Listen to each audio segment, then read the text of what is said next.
खालिद को जंग का शोर गुल अब भी सुनाई दे रहा था। वो मंजर इसकी आंखों ने अपनी पलकों में महफूज कर रखा था। इनफरादी मुकाबले खत्म होते ही कुरैश ने मुसलमानों पर हल्ला बोल दिया। रसूल अकरम सल्लल्लाहु अलैहि वसल्लम ने ओहद की पहाड़ी को अपने अकब में रखा हुआ था, इसलिए मुजाहिदीन इस्लाम को अकबी हमले का खतरा नहीं था। हमने सामने का मार्का खून रेज था। मुसलमानों की नफरी बहुत थोड़ी थी। इस कमी को इन्होंने जज्बे और तेग जनी के कमालात से पूरा कर दिया। अगर कुरैश को नफरी की अफराद हासिल न होती तो वो मुसलमानों के आगे नहीं ठहर सकते थे। वो नफरी के जोर पर लड़ रहे थे। खालिद की नजर रसूल करीम सल्लल्लाहु अलैहि वसल्लम पर थी। आप एक पहलू पर थे, यही पहलू था जिस पर खालिद को हमला करना था। अब के इसने अपने सवारों को ये हुक्म दिया कि वो घोड़ों को सरपट दुड़ाते तंग रस्ते से आगे निकल जाएं और मुसलमानों के पहलू पर हल्ला बोलें। मगर अब्दुल्ला बिन हबीर के 50 तीर अंदाजों ने सवारों को इस तरह पिस्पा कर दिया कि वो चंद घोड़े और जख्मियों से कराते हुए कुछ सवारों को पीछे छोड़ गए। मार्का अरूज पर था। सिर्फ एक आदमी था जो लड़ नहीं रहा था। वो मैदान जंग में बर्छी उठाए यूं घूम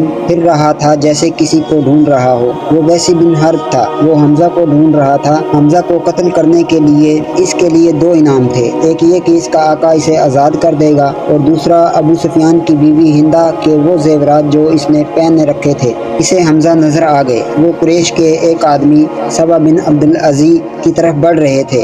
अरब में रवाज था कि खतना औरतें किया करती थी। मौरख लिखते हैं कि इस्लाम से पहले अरबों में खतना का रवाज था। हमजा ने जब सबा को ललकारा, इसकी माँ खतने किया करती थी। खतने करने वाली के बेटे हमजा ने इसे ललकारा, इधर आ, मुझे आखिरी दफा देख ले। सबा बिन अब्दुल अजीज हमजा की तरफ बढ़े। गुस्से से इसका चेहरा लाल था। वो तलवार ढाल की लड़ाई का माहिर था। हमजा भी कुछ कम ना थे। दोनों एक दूसरे के करीब आए और एक दूसरे पर वार करने लगे। दोनों की ढालें वार रोक रही थी। वो पैंतरे बदल बदल कर वार करते थे, लेकिन ढालें तलवारों के रास्ते में आ जाती थी। इस वक्त वैसी बिन हर्ब झुका हुआ आहिस्ता आहिस्ता इनकी तरफ बढ़ रहा था। इसे जमीन और झाड़ियों ने ओट दे रखी थी। हमजा अपने दुश्मन की आंख में आंख डाले देख रहे थे। सबा के सिवा इन्हें कुछ भी नजर नहीं आ रहा था। वैसी इनके करीब पहुंच गया। बर्छी निशाने पर फेंकने का वो माहिर था। वो इतना करीब हो गया कि इसकी बर्छी खता नहीं जा सकती थी। वो उठ खड़ा हुआ और बर्छी को हाथ में तोला, फिर फेंकने की पोजीशन में लाया। हमजा ने सबा पर यके बाद दिगरे तेजी से 2-3 वार किए। आखिरी बार ऐसा पड़ा कि हमजा की तलवार सबा के पेट में उतर गई। हमजा ने तलवार इसके पेट से इस तरह निकाली कि इसका पेट ज्यादा फट गया और वो हमजा के कदमों में गिर पड़ा। हमजा अभी संभले ही थे कि वैसी ने इन पर पूरी ताकत से बर्छी फेंकी। फासला बहुत कम था। बर्छी हमजा के पेट में इतनी ज्यादा उतर गई कि इसकी अन्नी हमजा की पीठ से आगे निकल गई। हमजा गिरे नहीं। इन्होंने इधर उधर देखा, इन्हें वैसी दिखाई दिया। बर्छी हमजा अपने जिस्म में लिए वैसी की तरफ बढ़े। वैसी जहाँ खड़ा था वहीं खड़ा रहा। हमजा 4-5 कदम चलकर गिर पड़े। वैसी इसके जिस्म को हिलता जुलता देखता रहा। जब जिस्म की हरकत बंद हो गई तो वैसी इन तक आया। वो शहीद हो चुके थे। वैसी ने इनके जिस्म से बर्छी निकाल ली और चला गया। अब वो हिंदा और अपने आका हबीर बिन मतअम को ढूंढने लगा। खालिद को याद आ रहा था और इसके दिल का बोझ सा बढ़ता जा रहा था। इसका घोड़ा चला जा रहा था। वो नशेबी जगह से गुजर रहा था, इसलिए ओहद की पहाड़ी की चोटी इसकी नजरों से ओझल हो गई थी। इसे अपने कबीले की औरतें याद आई और जो कुरैश और इसके तहादी कबाइल को जोश दिला रही थी। खालिद को याद आया कि वो मार्के का नजारा करने के लिए एक बुलंद जगह पर चढ़ गया था। इसे मुसलमान औरतें नजर आईं। मुसलमान अपने जिन जख्मियों को पीछे लाते थे, इन्हें औरतें संभालती थी। इनकी मरहम पट्टी करती, इन्हें पानी पिलाती थी। मुसलमानों के साथ 14 औरतें थीं, जिनमें हजरत फातिमा रजी अल्लाह ताला अन्हा भी मौजूद थी। फिर यूं हुआ कि कलील तादाद मुजाहिदीन कशीर तादाद कुफार पर गालिब आ गए। कुरैश का परचम बरदार गिरा तो किसी और ने परचम उठा लिया, वो भी गिरा। परचम कई बार गिरा। आखिर में एक गुलाम ने परचम उठाकर ऊंचा किया, लेकिन वो भी मारा गया। फिर मुसलमानों ने कुरैश को परचम उठाने की मोहलत ना दी। कुरैश के जज्बे जवाब दे गए। खालिद की आंखों ने जब इनकी पिस्पाई देखी और ये भी देखा था कि मुसलमान इनका ताक़ुब कर रहे हैं, कुरैश अपने कैंप में भी ना ठहरे। अपना माल असबाब छोड़कर अफरा तफरी के आलम में भाग गए। यहाँ से जंग के बाद का मरहला शुरू हो गया। मुसलमानों ने फतेह की खुशी में इंतकामी जज्बे के तहत कुरैश के कैंप को लूटना शुरू कर दिया। वो फतह नुसरत के नारे लगा रहे थे। कुरैश ऐसे बुखला कर भागे, इन्हें अपनी औरतों का भी ख्याल ना रहा। वो पैदल भागी जा रही थी, लेकिन मुसलमानों ने इनकी तरफ आंख उठाकर भी ना देखा। कुरैश के घोड़ों के एक दस्ते का कमांडर अकरमा और दूसरे का खालिद थे। इन्होंने मुसलमानों के पहलू पर हमला करने लगे थे, मगर जंग का पासा बुरी तरह पलट गया था। अकरमा और खालिद ने फिर भी अपने सवारों को वहीं रखा जहां इन्हें तैयारी की हालत में खड़ा किया था। खालिद को इस कैफियत में तवक्को थी कि वो शिकस्त को फतेह में बदल देगा, लेकिन जिस रास्ते से गुजरना था वहाँ मुसलमान तीर अंदाज तैयार खड़े थे। इन मुसलमान तीर अंदाजों ने अपनी बुलंद पोजीशन से देखा कि कुरैश भाग गए हैं और इनके साथी लूट मार कर रहे हैं। वो मालो गनीमत के लालच में अपनी जगह छोड़ने लगे। इनके कमांडर अब्दुल्ला बिन जुबैर रजी अल्लाह ताला अन्हु ने इन्हें कहा कि अपने रसूल सल्लल्लाहु अलैहि वसल्लम की हुक्म अदुली ना करो। आपको हुक्म है कि आपकी इजाज़त के बगैर यहाँ से कोई ना हटे। जंग खत्म हो गई है। तीर अंदाज शोर मचाते हुए पहाड़ी से नीचे उतरने लगे। माले गनीमत पता हमारी है। अब्दुल्ला बिन जबीर रजी अल्लाह ताला अन्हु के साथ सिर्फ 9 तीर अंदाज रह गए थे। खालिद ने ये मंजर देखा तो इसे ऐसा लगा जैसे ख्वाब देख रहा हो। वो यही चाहता था। वो तीर अंदाजों को देखता रहा। जब वो कुरैश के कैंप में पहुंच गए तो इसने पहाड़ी पर हमला कर दिया जहां अब्दुल्ला बिन जबीर और इसके 9 तीर अंदाज रह गए थे। खालिद इन्हें नज़रअंदाज भी कर सकता था, लेकिन वो इनसे इंतकाम लेना चाहता था। इनके घुड़सवार पहाड़ी पर चढ़ते जा रहे थे। ऊपर से तीर अंदाजी तेजी से तीर बरसा रहे थे। अकरमा ने खालिद को जब इन पर हमला करते देखा तो वो भी अपने सवार दस्तों को वहीं ले गया और इनके घोड़े हर तरफ से ऊपर चढ़ने लगे थे, लेकिन इतने घुड़सवारों को रोकना इनके लिए मुमकिन ना था। सवार ऊपर चले गए। तीर अंदाज दस्त बदस्त लड़ाई भी लड़े और सब जख्मी होकर गिरे। खालिद ने जख्मियों को पहाड़ी से नीचे फेंक दिया। अब्दुल्ला बिन जबीर रजी अल्लाह ताला अन्हु भी शहीद हो गए। वहाँ से खालिद और अकरमा अपने घुड़सवारों को उतारा और इस मकाम पर आ गए जहाँ से मुसलमानों ने लड़ाई की इब्तिदा की थी। खालिद के हुक्म पर दोनों ने मिलकर मुसलमानों पर हमला कर दिया। मुसलमान लड़ने की हालत में नहीं थे, लेकिन रसूल अकरम सल्लल्लाहु अलैहि वसल्लम ने मुजाहिदीन की कुछ तादाद को अपने साथ रखा हुआ था। ये मुजाहिदीन घुड़सवारों के मुकाबले में डट गए। कुरैश के साथ जो औरतें आई थी वो भाग गई थी, लेकिन उमरा नामी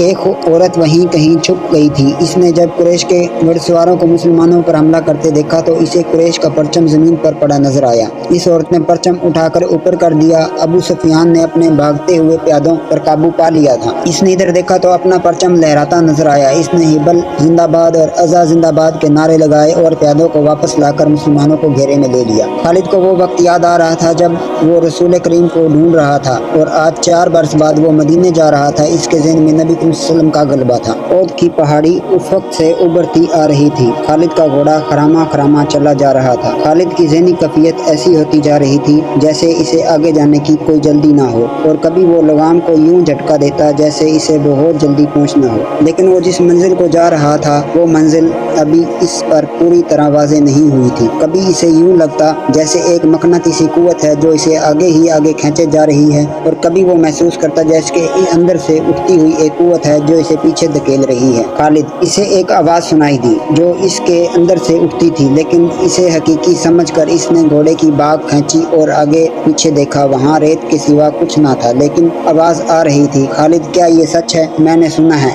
खालिद ने इस आवाज़ को पहचान लिया था। ये इसके साथी अकरमा की आवाज़ थी। एक ही रोज़ पहले अकरमा इसे कह रहा था, अगर तुम ये सोच रहे हो कि खुदा का भेजा हुआ पैगंबर मोहम्मद है तो ये ख्याल दिल से निकाल दो। मोहम्मद हमारे बहुत से रिश्तेदारों का कातिल है। इसे अपने कबीले को देख जो सूरज गुरूब होने से पहले मोहम्मद सल्लल्लाहु अलैहि वसल्लम को कत्ल करने की कसम खाए हुए है। खालिद ने लगाम को हल्का सा झटका दिया और घोड़ा चल पड़ा। इसके ज़हन में फिर 4 बरस पीछे चला गया था जब वो ओद के मार्के में नबी करीम सल्लल्लाहु अलैहि वसल्लम को ढूंढ रहा था। वो कुरैश की इस कसम को पूरा करने के लिए अज़म लिए हुए था। रसूलुल्लाह सल्लल्लाहु अलैहि वसल्लम को सूरज गुरूब होने से पहले कत्ल करना है। इसे याद आ रहा था कि मुसलमानों के तीर अंदाजों ने जब पहाड़ी छोड़ी थी तो इसने इस पहाड़ी पर हमला करके अब्दुल्ला बिन जुबैर और इसके 9 तीर अंदाजों को जो रसूल करीम सल्लल्लाहु अलैहि वसल्लम के हुक्म की पैरवी करते हुए वहाँ रह गए थे खत्म किया था। मुसलमानों के हाथों से भागे हुए कुरैश फिर वापस आ गए और इन्होंने अपने आप को मुनज़्ज़म कर लिया था। मुसलमान ये मार्का हार चुके थे और ये अपने रसूल के हुक्म अदूली का नतीजा था। खालिद और अबू जहल का बेटा अकरमा फन हरब व ज़रब के माहिर थे। इनके लिए एक मुसलमान को कत्ल कर देना अब मुश्किल नहीं रहा था। अब मुसलमानों के पास सिवा अल्लाह के कोई मदद नहीं थी। खालिद देख रहा था मुसलमान दो हिस्सों में बट गए थे। बड़ा हिस्सा अलग था जो अपने कमांडर रसूल करीम सल्लल्लाहु अलैहि वसल्लम से कट गया था। चंद एक तीरंदाज रसूल करीम सल्लल्लाहु अलैहि वसल्लम के साथ थे। ये वो सहाबा इकराम थे जिनके दिलों में माल गनीमत का लालच ना था। इनकी तादाद 30 थी।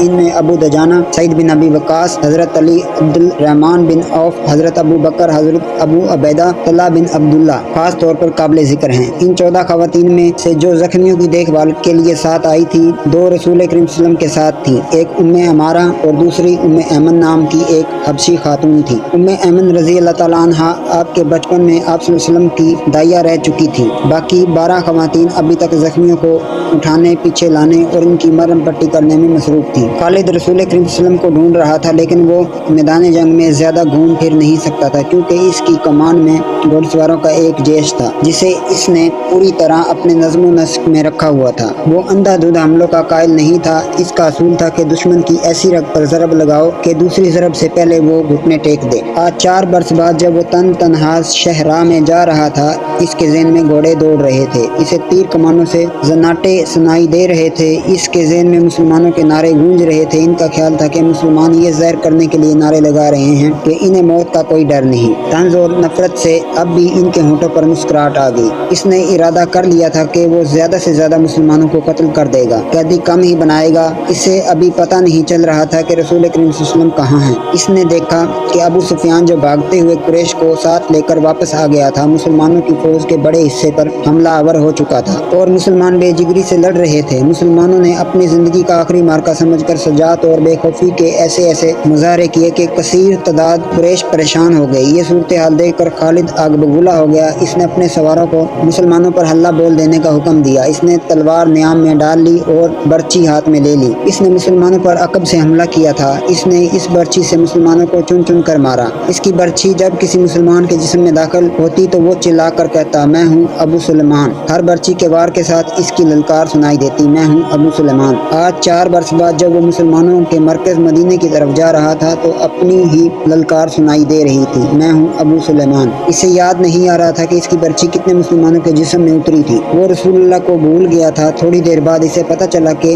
मुसलमान अपने नबी करीम सल्लल्लाहु अलैहि वसल्लम की कमान से निकल चुके हैं और अकरमा मुसलमानों के नबी करीम सल्लल्लाहु अलैहि वसल्लम की तरफ चला गया है। हकीकत भी यही थी कि रसूल करीम सल्लल्लाहु अलैहि वसल्लम की कमान खत्म हो चुकी थी और मार्के की सूरत हाल ऐसी हो गई थी कि आप मुसलमानों को असर-ए-नौ मुनज़्ज़म तो नहीं कर सकते थे, लेकिन आप अपनी और अपने साथियों की जान बचाने के लिए मैदान जंग से निकलना भी नहीं चाहते थे। हालांकि सूरत हाल ऐसी थी कि आप सल्लल्लाहु अलैहि वसल्लम को निकल जाना चाहिए था, लेकिन आप सल्लल्लाहु अलैहि वसल्लम किसी बेहतर पोजीशन में जाने की कोशिश कर रहे थे। आप सल्लल्लाहु अलैहि वसल्लम को मालूम था कि कुरैश आप सल्लल्लाहु अलैहि वसल्लम को ढूंढ रहे होंगे और आपके गिरोह पर बड़ा शदीद हमला होगा। आप एक पहाड़ी की तरफ बढ़ने लगे। आपके साथियों ने आप सल्लल्लाहु अलैहि वसल्लम को अपने हलके में ले रखा था। नबी करीम सल्लल्लाहु अलैहि वसल्लम थोड़ी ही दूर गए होंगे कि अकरमा ने अपने घोड़ों से आप पर हमला कर दिया। कुरैश के एक प्यादा जेश को किसी तरह पता चल गया कि रसूल करीम सल्लल्लाहु अलैहि वसल्लम पर अकरमा ने हमला कर दिया है, तो आप कुरैश का ये प्यादा जेश भी आपके गिरोह पर टूट पड़ा। आपके और आपके किसी एक भी साथी के बच निकलने का सवाल ही खत्म हो गया था।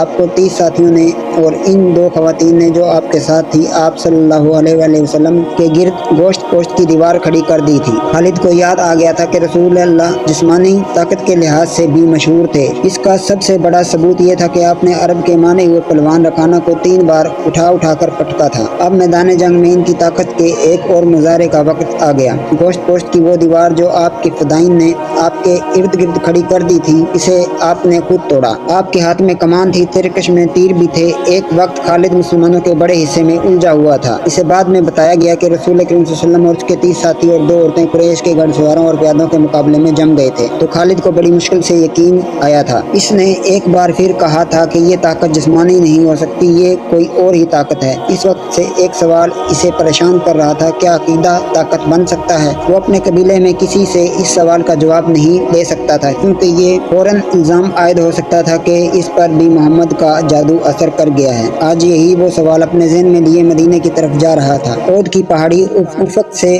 ऊपर उठती आई थी। 4 बरस पुरानी यादें इसे फिर इस पहाड़ी के दामन में ले गईं, जहां इसे अपना ही नाम सुनाई दे रहा था, अबू सुलेमान, अबू सुलेमान। वो अपने तस्वरों में देखने लगा कि इन 30 आदमियों और 2 औरतों ने इतने सारे घोड़सवारों और प्यादों का मुकाबला किस तरह किया होगा। रसूल करीम सल्लल्लाहु वसल्लम अपने दस्त मुबारक से तीर बरसा रहे थे। आपके साथी बढ़ बढ़ कर आप सल्लल्लाहु अलैहि वसल्लम को अपने हल्के में ले लेते थे। एक मौरख की तहरीर के मुताबिक आप अपने गिर्द हल्के को बार बार तोड़ते और जिधर से इन पर दुश्मन बढ़ता इसे पर तीर चलाते थे।